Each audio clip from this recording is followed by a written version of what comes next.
One important component of estate planning is a document that's usually called a medical directive.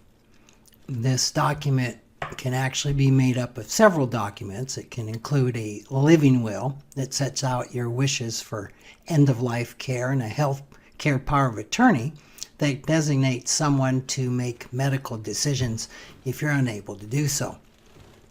A medical directive addresses important issues that are really inevitable, but that most of us just don't want to think about or talk about.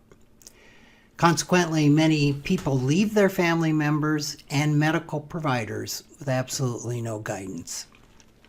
If you haven't executed a medical directive, I really recommend that you do that. If you do have a living will, I suggest you review your document periodically to be sure that it still provides the best options for carrying out your wishes. Recently, I've encountered two situations where medical directives that have been perfectly valid and appropriate at the time they were executed had become potentially useless. In both cases, a family member designated to make end-of-life decisions had subsequently developed dementia that affected their competency to make those decisions. This possibility is one reason why, if your medical directive designates your spouse, it's wise to name an alternate as well. Your spouse, aging along with you, may not be the most capable person to make hard decisions when the time comes.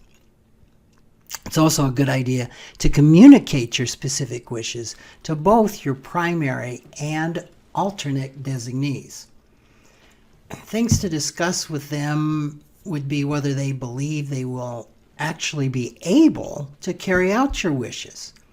Unfortunately, I've seen cases where family members with the most loving of intentions were so hesitant to make decisions that their inaction violated their loved one's last wishes. These conversations aren't easy, but they're essential. One of my clients recently was faced with the possibility of making end-of-life decisions for her father. Several years earlier, he had executed a medical power of attorney and living will document, naming her as his designated agent. At that time, the two of them had talked about his wishes, so she knew the choices that he would want her to make. For now, my client was spared the necessity of making the difficult decisions because her father recovered. But faced with the reality of someday contingencies becoming right now hard choices, she felt capable of doing what had to be done. She told me that what gave her strength was not the responsibility of being designated in the living will document. It was the conversations she and her father had had, both at the time he signed the document and during his recent illness.